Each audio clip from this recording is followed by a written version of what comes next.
Le projet Nos territoires, c'est un projet de co-création en art sonore qui vise à rassembler des artistes audio et des élèves de niveau primaire ou secondaire dans le but de créer des paysages sonores qui représentent la vision que les enfants ont de leur territoire.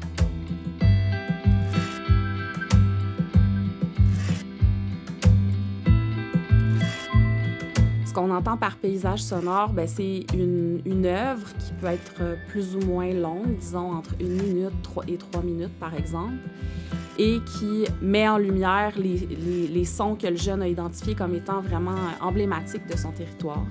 Une vision qu'il aurait envie de transmettre aux autres, au monde. Quand tu vas enregistrer, tu as juste à appuyer sur le bouton rouge, puis là, les secondes vont défiler.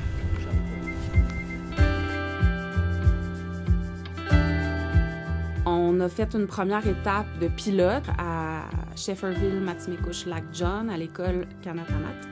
On travaille avec des jeunes de 13 à 16 ans environ. On a commencé par faire une liste des sons qui représentent le territoire pour eux. On l'a fait ensemble, en classe, avec plusieurs élèves. Dans une deuxième étape, on est sorti dehors, à l'extérieur, au village, autour de l'école, pour faire des enregistrements sonores.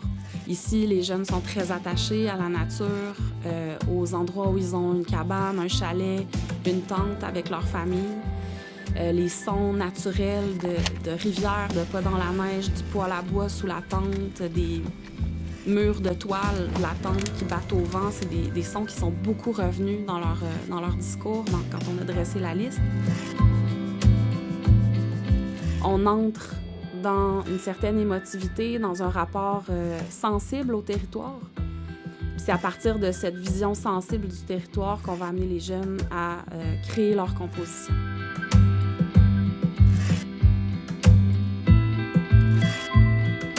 La dernière étape de création du projet, c'est que chaque jeune individuellement va travailler avec un artiste sonore, avec la banque de sons qu'il va avoir enregistrée dans l'environnement.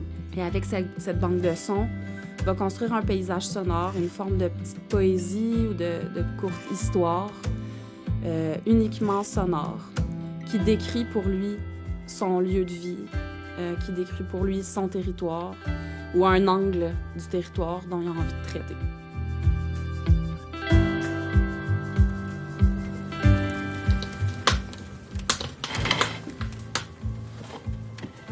Je trouve ça intéressant, Marie-Marc, que tu relèves le feu parce que chez tous les élèves, le son du feu dans le poêle à bois, c'était vraiment un son qui était très réconfortant. Tous les élèves l'ont nommé.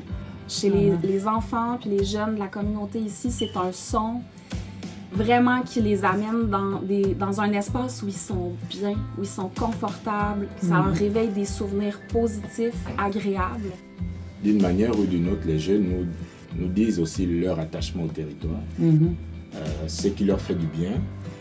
Et en discutant avec Laurence et toute l'équipe, il y a même quelque chose de thérapeutique derrière. Parce que comme ça les apaise et ils ont une autre manière justement de voir leur territoire. Ce qu'on aimerait, c'est que tous ces paysages sonores qui auront été créés dans toutes les écoles visitées se retrouvent sur un même site web qui sera un espace de partage, d'échange entre les jeunes participants. L'idée étant d'aller à la rencontre de jeunes qui vivent des réalités territoriales vraiment différentes et qui puissent entrer en contact les uns avec les autres, comme s'ils pouvaient un peu se présenter leur territoire comme des cartes postales sonores. Donc pour nous, par ce projet-là, c'est vraiment une façon de leur redonner une voix, de leur donner un espace où ils peuvent exprimer une vision poétique du monde, de leur monde, puis faire croiser ces visions-là les unes avec les autres.